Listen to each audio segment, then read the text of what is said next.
என் அன்பு மாணவர்களுக்கு வணக்கம். இது உங்கள் சரவணகுமார் சார். இன்னைக்கு கிளாஸில் நம்ம என்ன பார்க்க போகிறோம்னா, ஒரு இம்பார்ட்டன்ட் டாபிக் பார்க்க போகிறோம். Work done by the force. அதோட ஃபார்முலா தான் நான் இங்கே கொடுத்துருக்கேன்.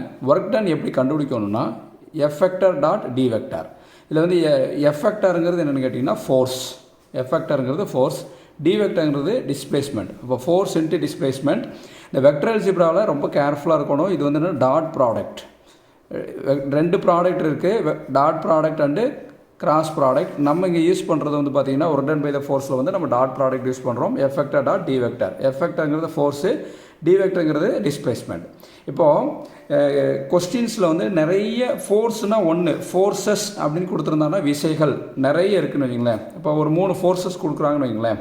இப்போ ஃபஸ்ட்டு ஃபோர்ஸ் வந்து பார்த்திங்கன்னா F1 வெக்டர்னு எடுத்துக்கலாம், அடுத்து செகண்ட் கொடுத்துருக்கிறது F2ன்னு எடுத்துக்கலாம், தேர்டு இருக்கிறது F3 வெக்டர்னு எடுத்துக்கலாம். இப்போ 3 ஃபோர்ஸ் கொடுத்துருக்காங்கன்னா 3 ஃபோர்ஸஸையும் வந்து ஆட் பண்ணி நம்ம என்ன பண்ணணும், எஃப் வெக்டரை வந்து கன்வெர்ட் பண்ணிக்கணும். அதாவது என்னென்னா மெனி ஃபோர்ஸஸ் கொடுத்துருக்காங்க, நிறைய ஃபோர்ஸஸ் கொடுத்துருக்காங்கன்னா எல்லா ஃபோர்ஸஸையும் ஆட் பண்ணி நம்ம ஒரு ஃபோர்ஸாக வந்து நம்ம என்னென்னா கன்வெர்ட் பண்ணி வந்து வச்சுக்கணும். சரிங்களா?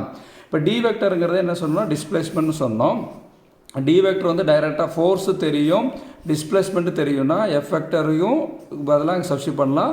அப்புறம் டி வெக்டர் பதிலாக சப்ஸ்டியூட் பண்ணி டாட் ப்ராடக்ட் எடுத்தால் நம்மளுக்கு ஒர்க் டன் கிடச்சிடும். சப்போஸ் டி வெக்டர் கொடுக்கலைன்னா நம்ம எப்படி கண்டுபிடிக்கணும்னா, இதுதான் formula. To the point minus from the point. To the பாயிண்ட்லேருந்து ஃப்ரம் த பாயிண்ட் நம்ம கழிச்சோம்னா நம்மளுக்கு என்னென்னா டி வெக்டர் வந்து கிடச்சிடும். ரொம்ப ஈஸியாக இருக்குது. டீயில் ஸ்டார்ட் பண்ணணும் அப்படின்னு ஞாபகம் வச்சுங்க. இங்கே ஃப்ரம் போட்டக்கூடாது, ஸ்டார்ட் பண்ணுறதே டீயில் ஸ்டார்ட் பண்ணணும். அதனால தான் to the point minus from the point.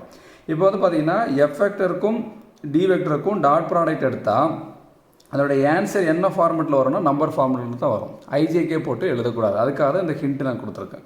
இப்போ இல்லை டாட் ப்ராடக்ட்னாலும் ஒன்று தான், ஸ்கேலார் ப்ராடக்ட்னாலும் ஒன்று தான்.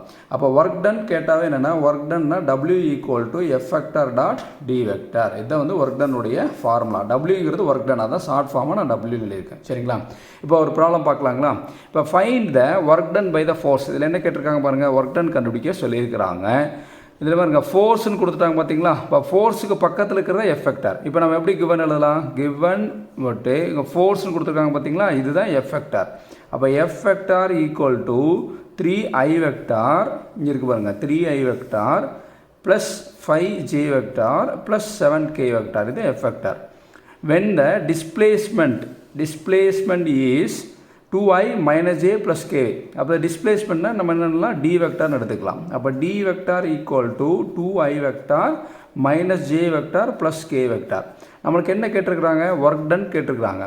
அப்போ ஒர்க் டன்னோட ஃபார்முலா நம்மளுக்கு என்ன, work done = F vector dot D vector தான் இதனுடைய ஃபார்முலா. சரிங்களா? இப்போ நம்ம என்ன எழுதலாம், F vector dot D vector = F வெக்டருக்கு பதிலாக சப்ஸ்டியூட் பண்ணுங்கள்.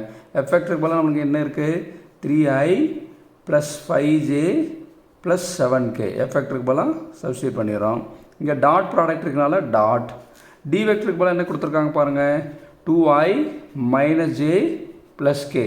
சப்ஸ்டியூட் பண்ணதுக்கப்புறம் என்ன பண்ணணும்னா டாட் ப்ராடக்ட் தான். இதுக்கு முன்னாடி கிளாஸஸில் நம்ம பார்த்துருக்கோம் எப்படி மல்டிப்ளை பண்ணுறேன்னு சொல்லிட்டு. இப்போ பாருங்கள், i to i மல்டி பண்ணுறோம். ஐக்கு முன்னாடி என்ன இருக்குது, 3, இந்த ஐக்கு முன்னாடி 2. அப்போ 3 × 2, 3 2s are 6. அடுத்து j × j, இந்த ஜேக்கு முன்னாடி என்ன இருக்குது பாருங்கள், 5. இதோட coefficient 5.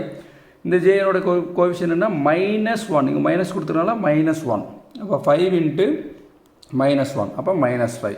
i to i multi பண்ணோம், அடுத்து j to j மல்டி பண்ணோம், அடுத்து k to k. இந்த கேக்கு முன்னாடி என்ன இருக்குது பாருங்கள், +7. அப்போ 7 இன்ட்டு இந்த கேக்கு முன்னாடி என்ன இருக்குது பாருங்கள், 1. இதோட கோஎஃபிஷியன்ட் வந்து 1, அங்கே +1 இருக்கனால இன்ட்டு 1. இப்போ 7 × 1 7. இப்போ இதை சிம்பிளை பண்ணணும். இப்போ சிம்பிளை பண்ணும்போது என்னென்னா 6 - 5 + 7 இது என்ன கொடுத்துருக்காங்க, 8.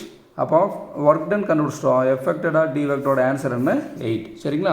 இப்போ பார்த்தீங்களா, டாட் ப்ராடக்ட் எடுக்கும்போது அதோட ஆன்சர் என்ன ஃபார்மெட்டில் வரும்னு சொன்னால் நம்பர் ஃபார்மேட். இப்போ நம்பர் ஃபார்மேட் வந்துச்சுங்களா? அப்போ இது வந்து என்னென்னா, இது பார்ட் ஏ இல்லைன்னா பார்ட் பி ப்ராப்ளத்தில் கேட்கலாம்.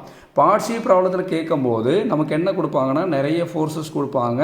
2 ஃபோர்ஸ்லேருந்து 3 ஃபோர்ஸ் கொடுப்பாங்க. அதை வந்து நம்ம ஆட் பண்ணி ஒரு ஃபோர்ஸாக மாற்றணும். அப்போ எல்லாத்தையும் வந்து இங்கே வந்து டி வெக்டர் வந்து டைரெக்டாக கொடுத்துட்டாங்க. இப்போ பெரிய கொஸ்டின்ஸில் கேட்கும்போது டி வெக்டருக்கு டைரெக்டாக கொடுக்க மாட்டாங்க. நம்ம டு த பாயிண்ட்லேருந்து ஃப்ரம் த பாயிண்ட்டை கழித்து டி வெக்டர் கண்டுபிடிக்கிற மாதிரி இருக்கும். தேங்க்யூ.